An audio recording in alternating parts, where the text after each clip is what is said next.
ಕೆಲಸ ಮಾಡಿದೆ ಅಂದ್ರೆ ಪರಿಣಾಮ ನೆಟ್ಟಗಿರಲ್ಲ. ಪರಿಣಾಮ ಏನೇ ಆಗಲಿ ಎದುರಿಸೋಕೆ ಸಿದ್ಧ. ಫೋನ್ ಹಚ್ಚಿದ್ರೆ ಪೊಲೀಸರ ಅತಿಥಿ ಆಗ್ತೀಯ. ಎಂದು ಇಂದು ನನ್ನ ಆಸೆ ಈಡೇರಲಿಲ್ಲ ಅಂತೇಳಿ ಅಷ್ಟಕ್ಕೆ ಬಿಡಲ್ಲ. ಮತ್ತೆ ಬರ್ತೇನೆ, ನಿನ್ನ ಅಂಗ ಸುಖ ಪಡೆದೇ ತಿಳ್ತೇನೆ. ಮಿಸ್ಟರ್, ಮಧ್ಯದಲ್ಲಿ ಬಂದು ದೊಡ್ಡ ಹುಲಿ ಅಂತ ಭಾವಿಸಿದ್ಯಾ? ಮತ್ತೆ ಬರ್ತೇನೆ, ಬಂದು ಪವರ್ ಏನಂತ ತೋರಿಸ್ತೇನೆ. Keep it up.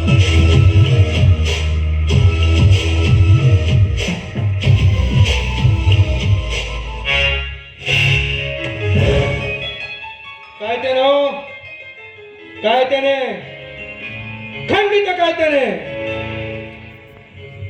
ಅಂದ್ರೆ ಹಾಗೆ ಯಾರಿದ್ದಾವು? ನನ್ನ ಹೆಸರು ಸಿಂಧು ಅಂತ. ದೇವಸ್ಥಾನಕ್ಕೆ ಅಂತ ಹೊರಟಿದ್ದೆ.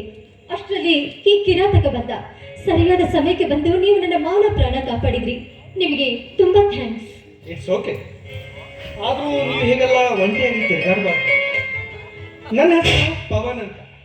ನಾನು ಮಾಡಲಿಂಗ್ ಹಾಗೂ ಸೀರಿಯಲ್ ಇಂಡಸ್ಟ್ರಿಯಲ್ಲಿ ಕೆಲಸ ಮಾಡ್ತೇನೆ. ನಿಮ್ಮ ಮನೆ ಎಲ್ಲಿದೆ ಅಂತ ಹೇಳಿ, ನನ್ನ ಬೈಕಲ್ಲೇ ಡ್ರಾಪ್ ಮಾಡ್ತೇನೆ. ಹಾಗೇನೂ ಬೇಕಾಗಿಲ್ಲ, ನಾನು ಒಬ್ಬಳೇ ಹೋಗ್ತೀನಿ. ಇಫ್ ಯು ಡೋಂಟ್ ಮೈಂಡ್, ನನಗೊಂದು ಸಹಾಯ ಮಾಡ್ತೀರಾ? ಹೌದು, ಧಾರಾಳವಾಗಿ ಕೇಳಿ. ಖಂಡಿತವಾಗಿ ನನ್ನಿಂದ ಆಗೋದಾದರೆ ಖಂಡಿತ ನಡೆಸ್ಕೊಡ್ತೇನೆ.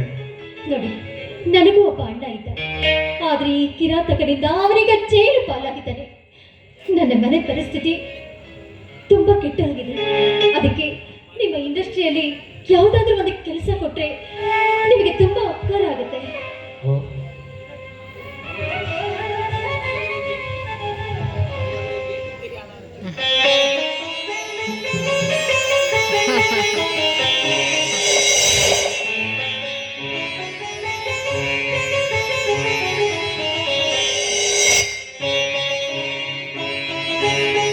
ನೋಡಿ, ಯಾವುದಾದ್ರೂ ಏಕೆ, ಮಾಡ್ಗಳನ್ನ ಮೀರಿಸೋ ಸೌಂದರ್ಯವನ್ನು ಹೊಂದಿದ್ದೀರ. ನೀವ್ಯಾಕೆ ಮಾಡ್ಲಿಂಗ್ಗೆ ಟ್ರೈ ಮಾಡಬಾರ್ದು? ನಾನು ಮಾಡ್ಲಿಂಗ್ಗೆ ನೋಡಿ, ಅನುಭವದ ಕೊರತೆ ಒಂದ್ ಕಡೆ ಆದ್ರೆ ಪ್ರಪಂಚದಲ್ಲಿ ಪ್ರದರ್ಶನ ವಸ್ತು ಆಗ್ಬಿಡ್ತೀನೇನೋ ಅನ್ನೋ ಭಯ ಕೂಡ ಇನ್ನೊಂದು ಕಡೆ. ನೋಡಿ ಸಿಂಧೂರ, ಎಲ್ಲ ಸೀರಿಯಲ್ ಹಾಗೂ ಫಿಲ್ಮ್ ನಟಿಯರು ನಿಮ್ ಥರನೇ ಯೋಚನೆ ಮಾಡಿದ್ರೆ ಪ್ರೇಕ್ಷಕರ ನಿದ್ದೆ ಕೆಲಸ ಇರಲಿಲ್ಲ. ಮೀಡಿಯಾ ಇರೋದು ಬ್ಯೂಟಿನ ಮ್ಯಾಗ್ಝಿನ್ನಲ್ಲಿ ನಿಮ್ಮ ಫೋಟೋ ಬಂದಿದೆ ಅಂತ ಮಾತ್ರಕ್ಕೆ ನಿಮ್ಮನ್ನು ಯಾರಾದರೂ ಇಲ್ಲ ಸೀರಿಯಲ್